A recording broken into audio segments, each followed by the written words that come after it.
जैसा कि आप लोग देख सकते हैं, चुनावी माहौल चल रहा है। जैसे कि गर्मी का पारा बढ़ रहा है, वैसे ही नेताओं की रैलियां बढ़ रही हैं। और अब हम सबकी नज़र मतदान दिवस की ओर है, जिस दिन यह फैसला होगा कि कौन सरकार बनाने वाला है। हमारे पास 3 सबसे बड़े सवाल हैं। किसको बहुमत मिलेगी, कौन सी पार्टी सत्ता में आएगी, और क्या पार्टियां अपना वादा निभा पाएंगी, क्योंकि सारी पार्टियां यही बोल रही हैं कि वह जीतने पर यह करेंगे, देश का भविष्य उज्जवल करेंगे। लेकिन ऐसा कभी कभी होता है और कभी कभी नहीं, क्योंकि कुछ नेता भ्रष्टाचार फैलाते हैं और कहीं पर कुछ नेता अपनी पार्टी का भला करते हैं। हमें ऐसा नेता चाहिए जो पूरे देश का भला करे। मैं अभी ठाकुर, कैमरामैन यथार्थ के साथ।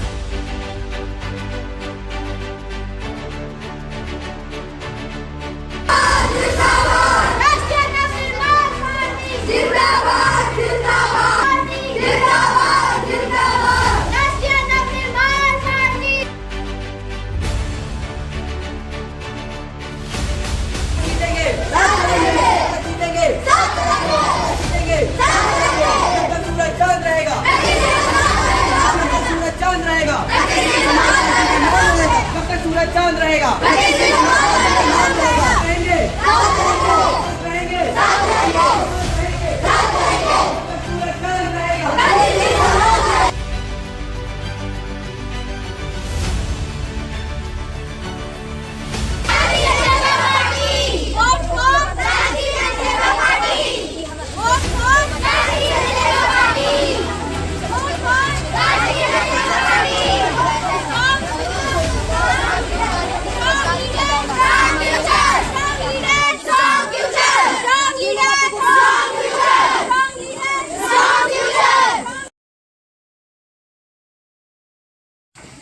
Respected official of the party, brothers and sisters, I, Pratishtha Shukla, the candidate of the Rashtriya Navnirman Party, heartily welcome you all. आज मैं आप सभी के सामने एक बड़े नेता की तरह नहीं, बल्कि आपकी अपनी बहन की तरह खड़ी हूँ। आपका एक वोट, सिर्फ एक वोट, क्षेत्र की तकदीर बदल सकता है। हमारे क्षेत्र की सबसे बड़ी समस्या क्या है? सबसे पहला, बेरोजगारी। क्या आम जनता का ये हक नहीं बनता कि उनके द्वारा कमाए गए हुए पैसे उन्हें सही समय पे मिले? आज का युवा रोजगार, सम्मान और अवसर पाना चाहता है। मैं चाहती हूँ कि हमारे क्षेत्र का एक भी व्यक्ति, एक भी युवा बेरोजगार न रहे। तभी तो कहते हैं जब युवा बढ़ेगा तभी तो देश जीतेगा। दूसरा, खराब सड़कें और बिजली। अगर आप मुझे सिर्फ 10 दिन की मोहलत दीजिए, अगर मैं जीती तो आपके घर में 24 घंटे बिजली और सड़क के निर्माण का कार्य जल्द से जल्द ही शुरू किया जाएगा। तीसरा और सबसे बड़ा, भ्रष्टाचार और अनदेखी। जब व्यवसाय में भ्रष्टाचार बढ़ता है तब सबसे ज्यादा नुकसान आम जनता को भुगतना पड़ता है। मेरा ये प्रश्न है कि भ्रष्टाचार में पैसा तो चोरी होता है, लेकिन आम जनता का भरोसा क्यों चोरी होता है? सिस्टम तब नहीं बदलेगा जब हम लोग चुप बैठेंगे। सिस्टम तब बदलेगा जब हम लोग चुप बैठना छोड़ दें। मेरा आपसे वादा है कि जो मैं आज संकल्प लूंगी मैं उसको पूरा करके दिखाऊंगी। इसीलिए आप मुझे वोट दीजिए, मुझे ये अवसर प्रदान करिए कि मैं आपके लिए कुछ करके दिखाऊं। धन्यवाद। Respected party officials, workers, and all the people present here, thank you very much.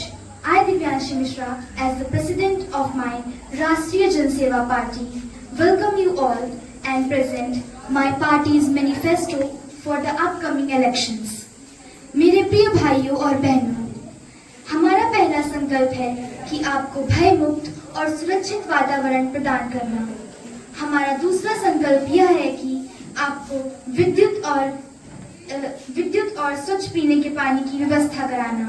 हमारा अगला संकल्प है कि क्षेत्र की सभी सड़कों का पुनः निर्माण कराना, क्षेत्र के स्कूल और कॉलेजेस की उन्नति की व्यवस्था कराना, and providing self employment opportunities, opening new hospitals, renovating old hospitals and repairing rest houses. and taking a strict action against the crime of women and children. यदि आप हमारी पार्टी को चुनते हैं तो मैं आपको विश्वास दिलाती हूँ कि हम लोग आपकी उम्मीदों पर खरे उतरे।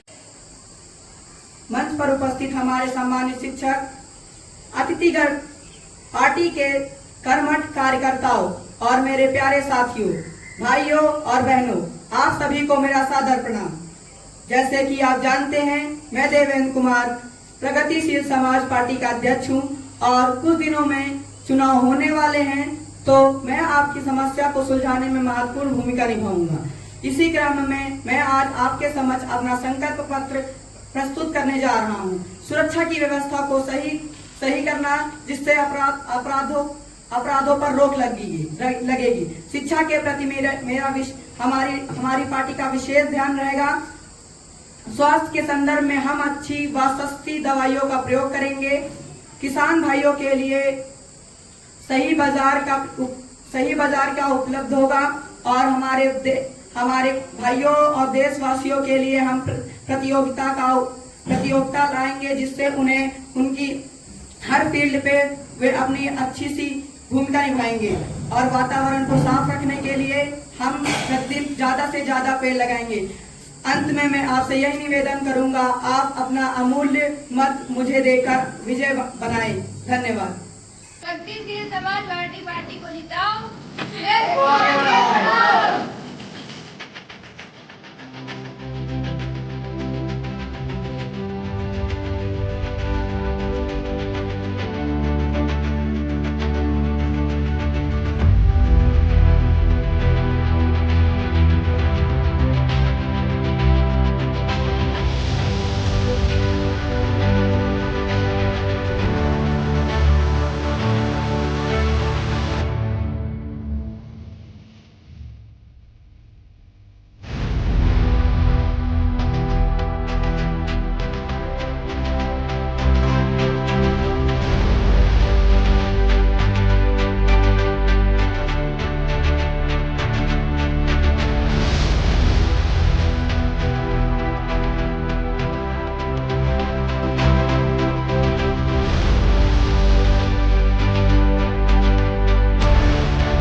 This is the election time, so all the parties are excited to win the election.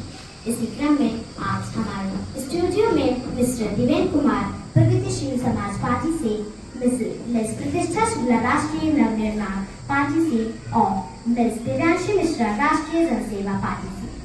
जैसा कि आप जानते हैं कि प्रगतिशील पार्टी की सरकार है, तो मैं सबसे पहले देवेंद्र से पूछना चाहती हूँ कि आप अगर चुनाव के बेरोजगार व अन्य समस्याओं के संदर्भ में क्या कदम उठाएंगे? सभी बेरोजगारी भाइयों के लिए मैं उन्हें रोजगार दूंगा और व्यक्ति को अपने कौशल विकास, स्किल डेवलपमेंट पर काम करने के नए टेक्निक ज्ञान सीखने का भरपूर समय मिल जाता है। बेरोजगार कई बार लोगों को नौकरी तलाश छोड़कर अपने खुद का नया स्टार्टअप या छोटा व्यापार खोलने का समय मिल जाता है। और हमारे देश में बहुत भ्रष्टाचार है, तो यह कई प्रकारों में फैला हुआ है, जैसे कि जैसे कि वसूली और पारिवारिक और घूस में बड़े बड़े लोग फंस जाते हैं और अपनी मेहनत की कमाई उन्हें दे देते हैं। तो अगर हमारे ऊपर जनता विश्वास करेगी तो हम उन्हें इस चीज से छुटकारा दिलाएंगे। तो 5 साल में आप क्या कर रहे थे? मैम प्लीज आप अपने बात।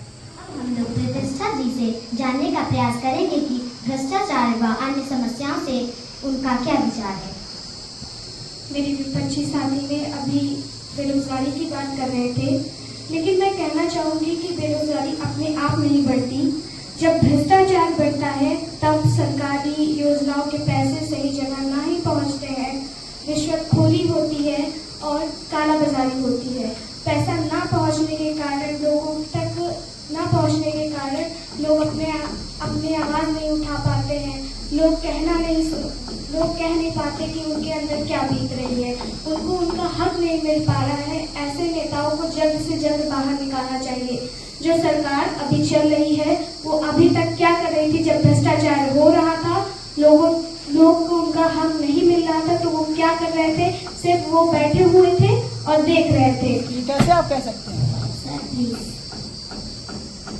देखिए, लोग अपने आप से तो आवाज उठाएंगे नहीं जब तक एक नेता, मैं नव निर्माण पार्टी से खड़ी हुई हूँ, अगर मैं उनकी तरफ से आवाज उठाऊंगी तो नागरिक में जागरूकता उठेगी कि हाँ, मुझे अपने हक के लिए आवाज उठानी चाहिए। वो सरकार जो अभी तक अपना काम सही से नहीं कर रही है उसको हटाने के लिए मैं आई हूँ, और ये मेरा संकल्प है कि अगर वो मुझे वोट देंगे तो भ्रष्टाचार नाम की कोई चीज ही नहीं रह जाएगी इस क्षेत्र में। मैं आपसे विनती करती हूँ। अंत में मैं दिव्यांशी जी से महंगाई और अन्य समस्याओं से क्या उनके क्या विचार है मैं पूछना चाहती हूँ। Rising inflation is a serious problem because the prices of daily needs are increasing rapidly, making the common people life very difficult. So to control this, I'll reduce the prices of the important things and create more job opportunities. पर मैं अपनी वार्तालाप को खत्म करना चाहूंगी। आगे की गतिविधि चुनावी गतिविधि को जानने के लिए हमारे साथ जुड़े हैं। मैं आपका न्यूज़।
जैसा कि आप लोग देख सकते हैं, हम लोग अभी पोलिंग बूथ पर मौजूद है। यहाँ पे काफी पार्टी के कार्यकर्ताओं का जमावड़ा लगा हुआ है और अभी रुझानों से पता चला है कि राष्ट्रीय जनसेवा पार्टी कुछ मतों से आगे चल रही है।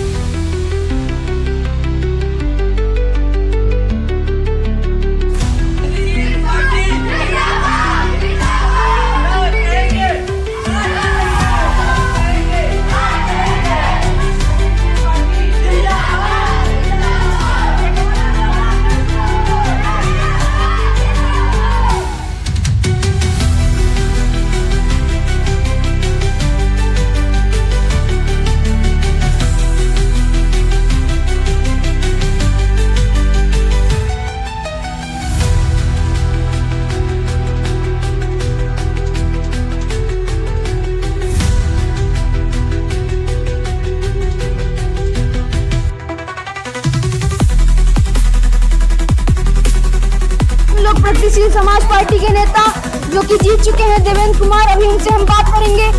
आपको जनता ने दोबारा चुना है, आप क्या कहना चाहते हैं?